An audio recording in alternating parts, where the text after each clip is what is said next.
And joining us now as we continue to talk about this market trade and kind of recap the year that has been here in 2022 and look ahead to 2023, we welcome in our good friend Matt Bennett with agmarket.net joining us today. Matt, good to catch up with you, sir. Merry Christmas, Happy New Year. Hope you're doing well. Yeah, same to you, bud. We're excited around home Tuesday here as you and I talk, and gonna have all five kids in the house for the next 5 or 6 days. So we're pretty excited about it. But a lot of exciting stuff going on. The market's Mhm. a little bit of exciting to start the week, but kind of low volume can create excitement sometimes. But quite frankly, I don't think anybody wants to go into the office this week. No, no, it's that quiet time of year. It's that holiday kind of malaise. You mentioned it. Low volume could lead to some interesting volatility here and there, and maybe that's a good place for us to start, Matt. I think that's a good reminder for folks to not get caught up in the day to day during a quiet holiday trade, just because with the low volume and the lack of traders in the market, it could create some wild moves here and there, or it could just be really dull. But just don't get caught up in that day to day kind of trade. Oh, absolutely. I mean, you gotta remember that sometimes it's more of a marathon than a sprint, And so, Mhm. I know a lot of folks. Quite frankly, a lot of folks are in the position where they're just happy with what they're at. They know what they're going to collect in January. Yeah, they've still got maybe 20, 30, 40, 50% in the bin at home. Our particular position all along has been to get down to just bushels at home. We like having ownership of some bushels there. But that's where we've been. The thing is, though, that now that the market kind of fell off a couple weeks ago, last week we got back 8 or 9 cents, but market seemed a little easier than again yesterday. I've had people call me, oh man, I don't want to be making a mistake here. I'm like, give this thing a little bit of time to play out. I do think that it seems to me like the market just feels a little bit heavy, the Mhm. last couple 3 weeks. And I think what it is, you got to feed a bull every day. I mean, you've got to have a bullish story, to kind of go on. And so this time of year, it's kind of the doldrums, as you said. And so I think a producer has to know that if they're going to have that corn in their bin, be patient, because if the market falls off, you're probably going to see some basis stuff going on. I do think the basis could be quite interesting over the next week to 10 days with this winter snowstorm. I think in certain regions, you're probably going to have the opportunity to deliver at a much better basis than what you saw maybe last Thursday or Friday, just Mhm. simply due to the fact that they're going to need some corn, And so I actually grew up, my dad had grain elevators, dad and mom had grain elevators, and I got out of college and actually drove a truck in the winter for my dad sometimes. And so, I hauled in some pretty inclement weather. And the reason is because dad said, hey, they're going to push the heck out of the basis. So I said, what about my safety? Don't worry about it. You'll be fine. So it was just kind of one of those things, though. I mean, they push 20, 30 cents sometimes to get the grain. So, the thing is, your originator needs to know what you've got, what you're looking for, what you'd be willing to let it go at. And, if they'll meet you in the middle, then sometimes it's a good place to be. Well, and that's a great point that you make, is that even during a quiet holiday type of trade, there is opportunity out there if someone needs to make a few moves here and there and trying to, say, looking at the year end books and maybe going, okay, you know what? Hey, I could move, a few thousand bushels of something here. And so that opportunity is out there. On the flip side, you don't want to get too caught up in the day to day, but you don't want to miss out on some of the opportunity that could be in front of you, Matt.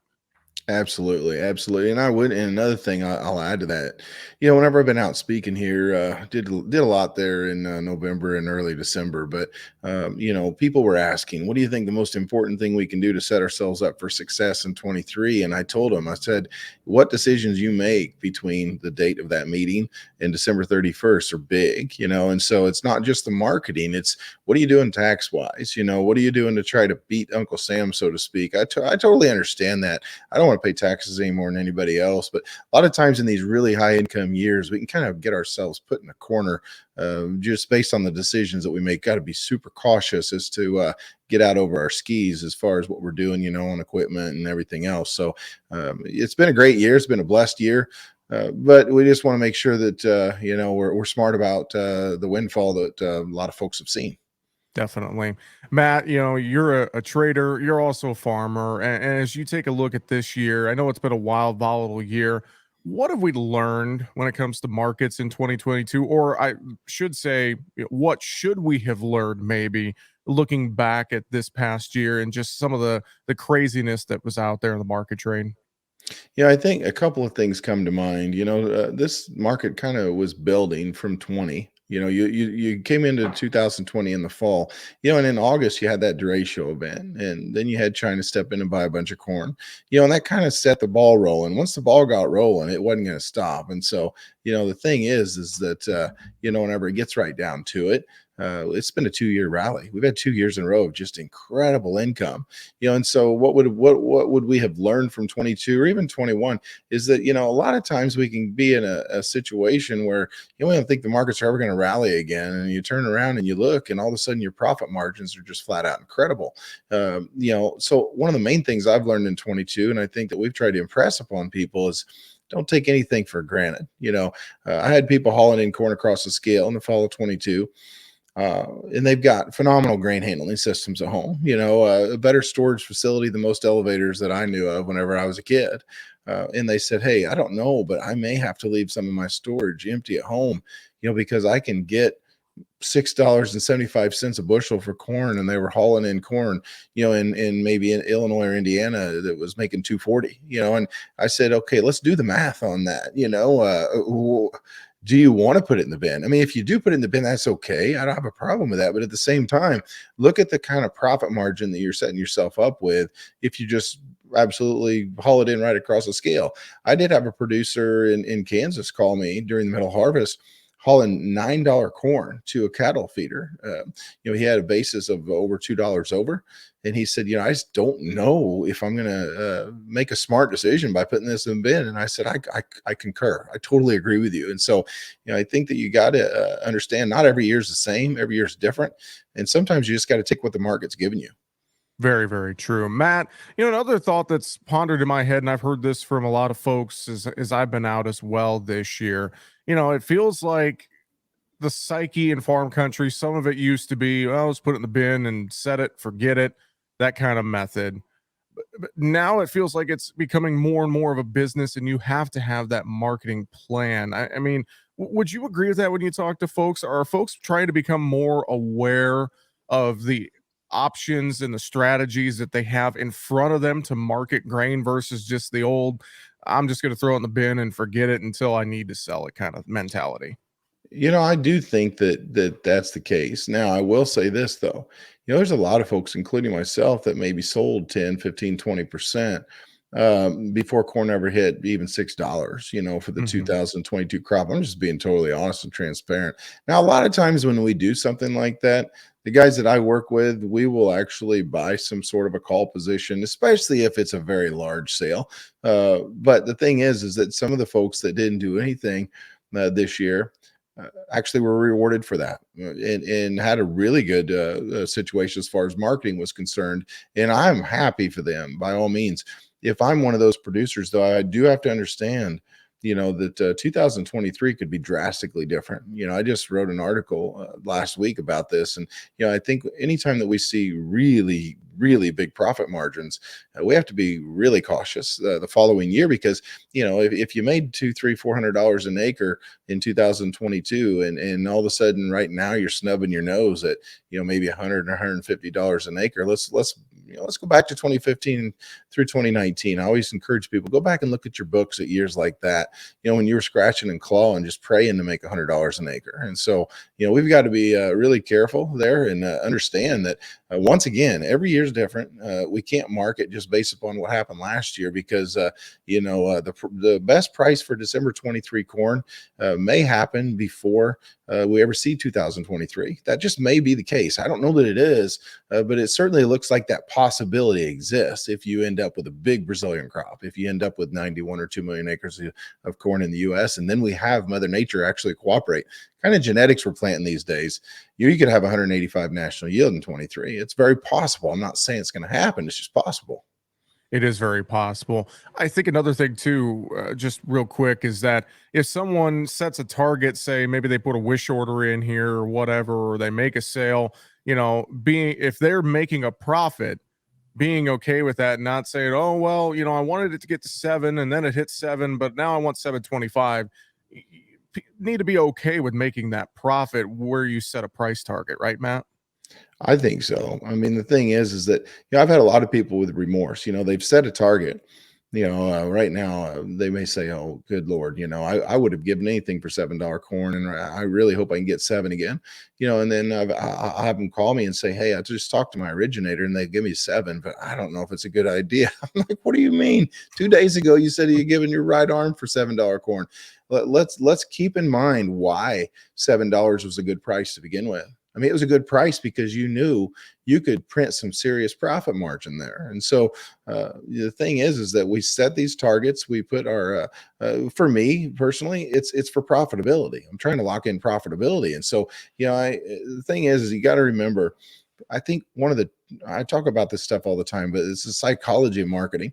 And so it's similar to anything else in life that involves money. And we always have the fear of missing out. Either we're paying too much for something or we're not getting enough for what we're selling, first of all. And then second of all, just good old fashioned greed. And I think anybody who says, "Hey, I'm not greedy," I'd like to talk to you because you're more evolved than what I am. Because even though I feel like I'm not a greedy person, it's just a part of us that's hard to harness. I think it is a really good sign of maturity and self actualization, if you will. But bottom line is, it's pretty tough to overcome it.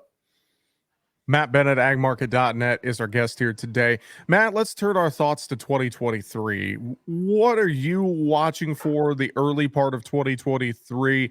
Anything stand out to you that you're really going to be keeping an eye on when it comes to these markets? I know we can't forecast the markets, it's hard to do, but is there anything big picture that's maybe a backdrop to this market trade you're really watching here to start the year? Is it more of the same we've seen this year, or is there something different on the horizon in your eyes? Yeah, a few things jump out to me. I think everyone and their brother feels like equities markets are going to roll over. It seems like, a lot of folks have said that. With that being said, sometimes I'm a little skeptical whenever everyone's talking the same way. Having some protection for your portfolio probably makes some sense. I know we're not talking ags right now, but that's one of the first things that kind of jumps out to me. We certainly look susceptible. There's definitely reasons to believe that you could see some sort of recession, but this is be a weird one, and that unemployment is actually improved. Inflation seems to have cooled, but then whenever you jack interest rates up and housing starts and purchases, you look at house prices. Yeah, I watch these things all the time. I'll tell you what, you're starting to get to where people feel like maybe they're going to get a deal in 2023. So yes, there could be something like that occur. A couple other things. If the equities markets actually hold together, I'll tell you what, one of the markets that I know you know that I like is this cattle market. Mhm. When you look at fats, and again, I think everyone's saying fats are going to move higher. So I kind of have to take a step back and take some of my own advice and be cautious there. But fundamentally, I'll tell you what, you can make the case for some awful lofty price levels as far as fats are concerned. As you can tell, people are paying for feeders, whatever it takes to get them in some situations. And so the cattle producer is a believer, I believe, that prices are going to be awfully strong. And again, these fundamentals. I mean, this last in November, the cattle on feed report in Texas, 86%, is what we saw as far as placements were concerned versus the previous year. And I mean, in Mhm. Texas, that's a big deal.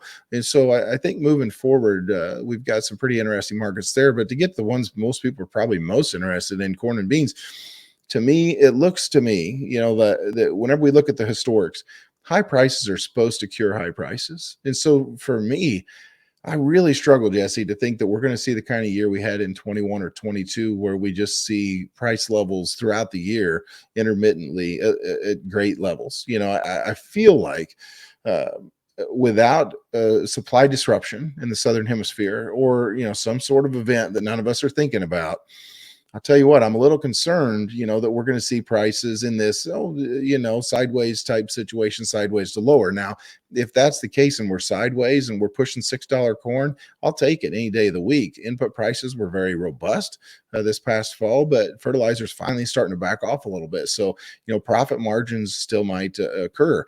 But I think moving forward, you have to understand we have lost some demand. There's no question when you look at both the U.S. balance sheet and the world balance sheet, that we've lost some demand. That's what the market was supposed to do, though. So we have to understand Mhm. that's just the way the thing ebbs and flows, and be prepared for it. If you look out to 24, I'm going to look on my screen real quick. You look out to D's 24 at 560 and D's 25 at 522. Those price levels are ones that we've always been very happy with in the past. And so, Mhm. do we want to snub our nose at those? I don't know if that's a great idea. Well, the one caveat, maybe I'll be the devil's advocate here, some folks are looking at, and we can maybe wrap up on this. The cost to plant a crop this year is supposedly sounding like it's going to be record high. So I wonder if that is maybe changing anyone's thought process here as they look ahead to 23, 24, even 25 if they're doing some of that marketing. Do you think that's changing anyone's thought process right now? Yes, and I just want to make a note that if I'm doing anything on 24 or 25 right now, we've all talked about it, it's 10%. Mhm. That's about all we want to do because there's so many unknowns. But as far as 23 is concerned, it certainly looks right now that input prices have backed off some.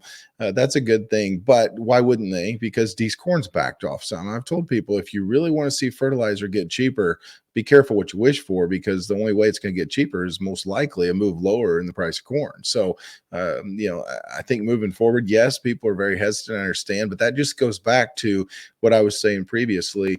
You know, if you made a couple, $300-400 an acre in 22, it makes you very hesitant to book $100 an acre as a worst case scenario for 2023. And I just don't think that's a smart way to handle things. The way I've been saying it, Jesse, let's lock in worst case scenarios, but keep a flexible marketing plan. And there's so many tools out there to use. And as you suggested, I think a lot of people understand that they need to understand how these tools work. And I feel like, especially with some of the younger generation coming back into the farm, they've learned a lot of these things in college, and they want to learn more. I mean, there's only so much you're going to learn in college. I love college, but bottom line is getting your hands dirty and getting right in the middle of things is the best way to learn. And I think that a lot of folks are doing everything they can to try to learn more about how to be a better marketer. A lot of great thoughts there, Matt. I know if folks want to reach out, get some advice, you and the agmarket.net team can help them out. A lot of great ways to get in touch. And of course, you guys got a conference coming up in Nashville too that I know we're looking forward to in February.